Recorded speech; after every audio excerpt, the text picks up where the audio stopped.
खिलल फूल अब मुरझा गइल बा, खिलल फूल अब मुरझा गइल बा। जिंदगी वीरान लागता जैसे आसमान में काला बादल छा गइल बा, काला बादल छा गइल बा।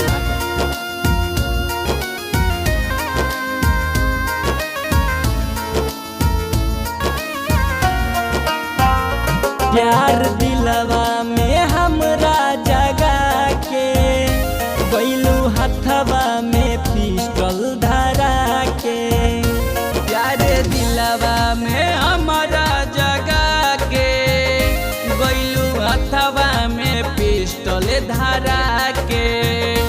कोई तहरा ला हम कएगो मर्डर, कोई तारा ला हम कएगो मर्डर।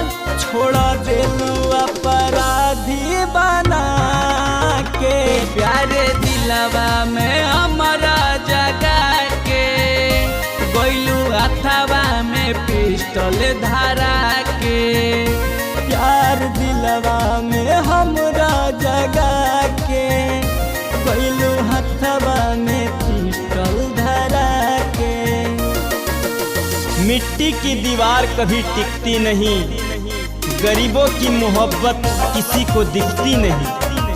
तुम तो दौलत में बिक गई सनम, जो खुशी मना रही हो मेरे हार की, वो तुम्हारी सच्ची जीत की नहीं, सच्ची जीत की नहीं।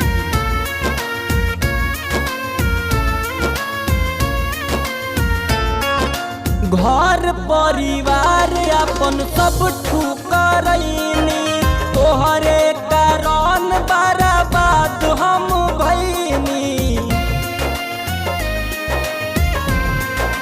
ओ घर परिवार अपन सब ठुकरैनी, तोहरे कारण बर्बाद हम भइनी।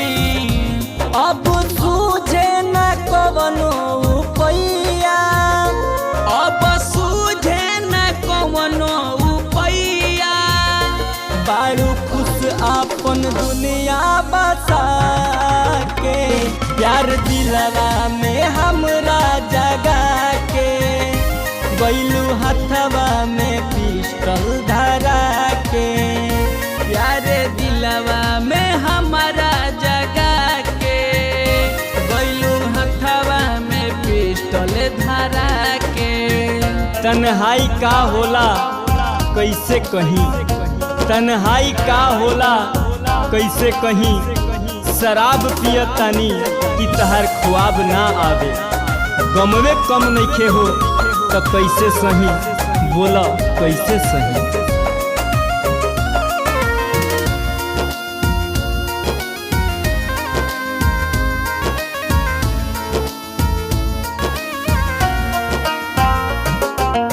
पागल के हाल भइल पियतानी गम हो, नौ सोना करत विस्की आरम हो।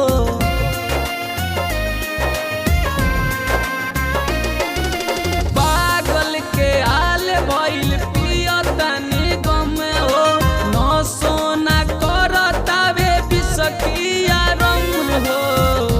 घर दिनेश के भइल जेल खाना, घर धीरज के भइल जेल खाना। छोड़लू गोल्डन के सफर में लाके। प्यार दिलवा में हमरा जगा के गइलू हथवा में पिस्टल धरा के। प्यार दिलवा में हमरा जगा के गइलू हथवा में पिस्टल